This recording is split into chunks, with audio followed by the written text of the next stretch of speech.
Good evening. I appreciate the opportunity to speak directly to the American people tonight about how we can end this shutdown and meet the needs of the American people.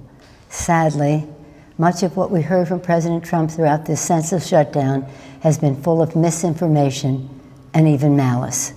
The president has chosen fear. We want to start with the facts. The fact is, on the very first day of this Congress, House Democrats passed Senate Republican legislation to reopen government and fund smart, effective border security solutions. But the president is rejecting these bipartisan bills which would reopen government over his obsession with forcing American taxpayers to waste billions of dollars on an expensive and ineffective wall, a wall he always promised Mexico would pay for. The fact is, President Trump has chosen to hold hostage critical services for the health, safety, and well-being of the American people and withhold the paychecks of 800,000 innocent workers across the nation, many of them veterans. He promised to keep government shut down for months or years, no matter whom it hurts. That's just plain wrong. The fact is, we all agree we need to secure our borders while honoring our values. We can build the infrastructure and roads at our ports of entry. We can install new technology to scan cars and trucks for drugs coming into our nation.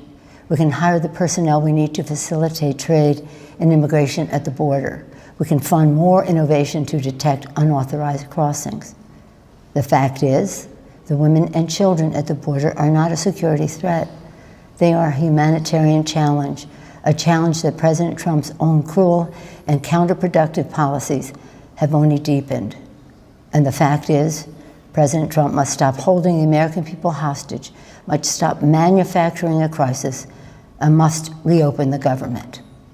Thank you. Leader Schumer? Thank you, Speaker Pelosi. My fellow Americans, we address you tonight for one reason only. The President of the United States, having failed to get Mexico to pay for his ineffective, unnecessary border wall, and unable to convince the Congress or the American people to foot the bill, has shut down the government. American democracy doesn't work that way. We don't govern by temper tantrum. No president should pound the table and demand he gets his way, or else the government shuts down, hurting millions of Americans who are treated as leverage.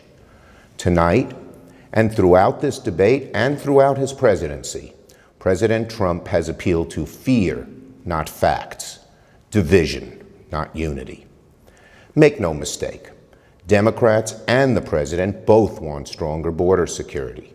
However, we sharply disagree with the president about the most effective way to do it. So, how do we untangle this mess? Well, there's an obvious solution. Separate the shutdown from arguments over border security.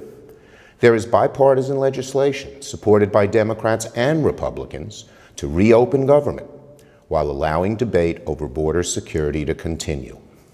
There is no excuse for hurting millions of Americans over a policy difference. Federal workers are about to miss a paycheck. Some families can't get a mortgage to buy a new home. Farmers and small businesses won't get loans they desperately need. Most presidents have used Oval Office addresses for noble purposes. This president just used the backdrop of the Oval Office to manufacture a crisis, stoke fear, and divert attention from the turmoil in his administration. My fellow Americans, there is no challenge so great that our nation cannot rise to meet it. We can reopen the government and continue to work through disagreements over policy. We can secure our border without an ineffective, expensive wall. And we can welcome legal immigrants and refugees without compromising safety and security. The symbol of America should be the Statue of Liberty, not a 30-foot wall. So our suggestion is a simple one. Mr. President, reopen the government and we can work to resolve our differences over border security, but end this shutdown now. Thank you. One of the most effective things we do on the border is turn people back. You don't catch them after they cross the border. They get up to the border and we find them and say, go home. Fewer illegal immigrants, higher GDP, more jobs, reduced deficit. Who could oppose that?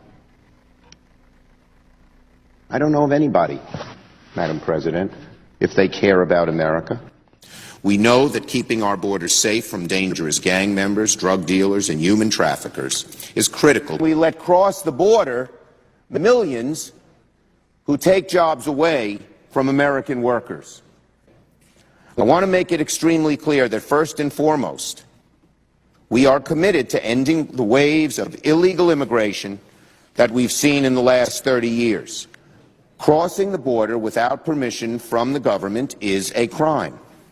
When we catch someone crossing the border, prosecute them and deport them, we are solving the crime and punishing the criminal.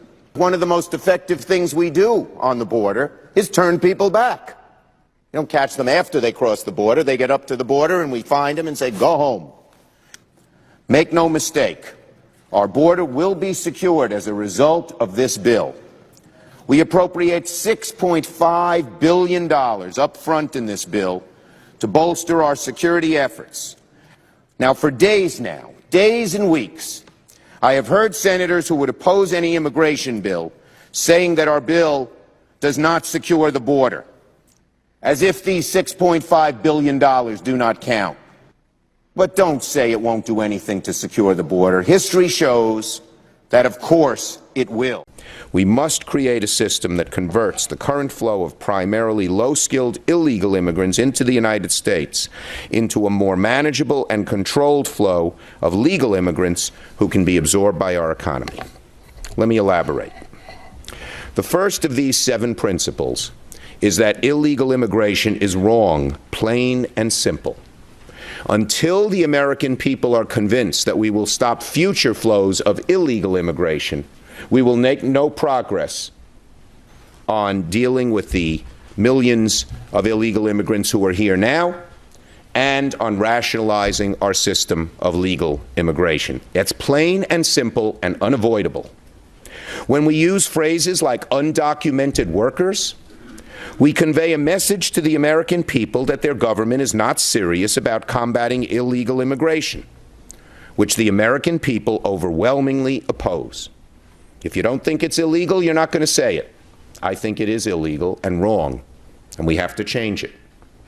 Above all else, the American people want their government to be serious about protecting the public, enforcing the rule of law, and creating a rational system of legal immigration that will proactively fit our needs rather than reactively responding to future waves of illegal immigration.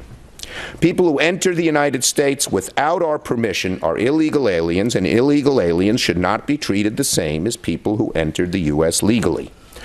To the advocates for strong, fair, effective, comprehensive immigration reform, and I'm certainly one, I say to you that the American people will never accept immigration reform unless they truly believe that their government is committed to ending future illegal immigration, and any successful comprehensive immigration reform bill must recognize this fact.